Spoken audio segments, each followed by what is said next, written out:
po yung magluluto ng tinola. Ito po yung mga aking mga ginawa. Nilagay po tayo, nagyak po tayo ng luya, bawang, sibuyas, at meron tayong paminta. Siyempre ang marok na gagamitin natin yung laman. Ito, i-adobo ko yan. Ito, magkakasama yan. Yan po yung tinola natin. Meron tayong papaya, balunggay, at daon ng sili. Pagsasamahin ko siya. At meron din tayong sili. Ito yung sili. Paano guys, simulan na natin. Okay, nice. Okay guys, sisimulan natin ang mantika. Mantika mo natin nalagyan natin. At bago yan, simulan natin natin. Nakasipin natin kalan. Mantika. Konti lang mantika lang mga guys. Para hindi masyadong masebo. Yan na po, nilagyan natin ang konting mantika para sa ating lulutuin tinola. Kaya painitin mo natin ng konti at susunod na natin ang sibuyas, bawang. Okay na. Ang nilagay natin ay bawang. Aluay pala diyan. Mas okay lang diyan. Para mas maganda. Kaya niluluto natin ang luya. Ayan po. Po. Susunod na po natin ang ating sibuyas. Pagkaraan po yan, habang niluluto natin ang sibuyas ay ating ito po yung papaya natin. Unahin na po natin ang papaya. Unahin natin dahil medyo matigas para sa yung unang lumampo. Iba yung kaso ko sa pagluluto. Una ko yung papaya at hindi naman. Gusto ko kasi lagyan natin yung paminta guys para tumasa na. Ganyan po kung magluluto guys.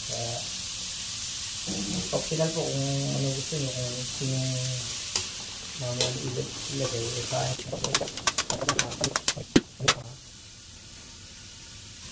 okay guys, pwede na pagkakalin sa minuto. Tingnan natin yun, medyo mabango na lang guys. Pwede na natin idagdag yung ating ginayak na manok sa pinapusa. Susunod na po natin yung ating laman. Okay guys.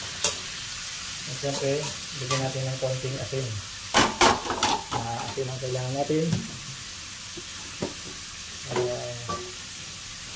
Okay. Konti lang. Ulit natin guys ng 5 minuto. Okay. Then, waiting muna tayo guys. Okay guys, tingnan natin pagkaraan ng 5 minuto. Tingnan natin yung itsura natin yung luto.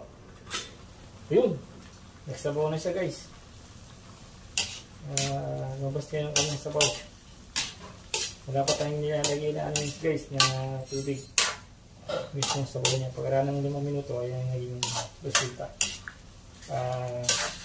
Lumabas na yung katas ng papaya sa kanang malok. Ayan, naging uli natin guys. Siyempre, tagdagan natin ng pamintang turog. Para medyo kulang yung yung pino.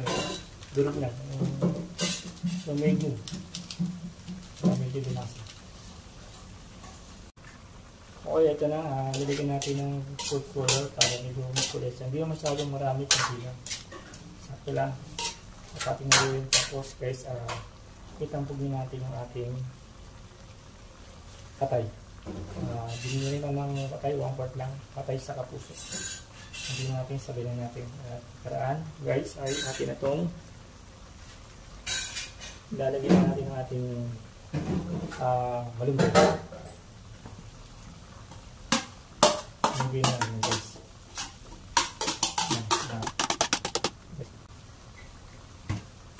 Lalagyan natin ito. Okay. Natin na 2 minutes. Pagka ng 2 minutes, tingnan natin ang resulta ng ating minuto. Kaya na, nagsabaw na lalo at medyo malambot na yung papaya. Ngayon, ang huli natin ilalagay ay daon naman ng sili. Guys.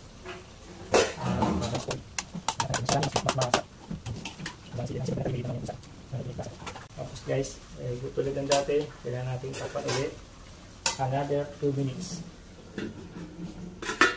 Okay. Guys, tayo natin. Okay, pagkaraan ng 2 minutes, bubuksan natin. Ayun na. labas. Medyo maamoy na yung sili niya. At dadagdagan natin itong ating sili. Siyempre, hindi mo wala ang ating pasta. Kaya naman sa ating dito. Kaya guys, matakal. Ang palasa ito eh. Kaya ito. Yan natin ng mga isa. Tignan natin.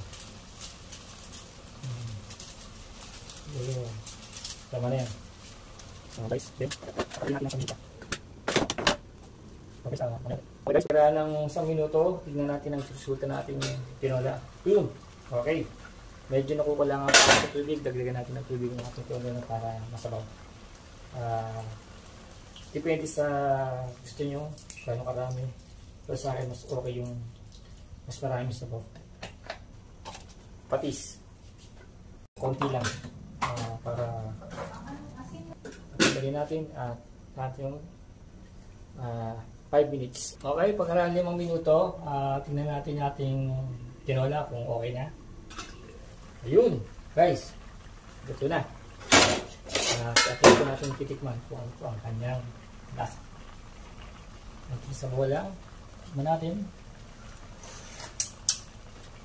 Pwede na. Tamang-tama lang yung alat niya. Saka yung lasa. Kaya, palunin natin. Atin na po natin. Ready para kumain. Now, it's time to serve the best tinola. Hello guys, ito na po yung ating tinola. Ngayon po yung naka-serving na sa ating pagkainan.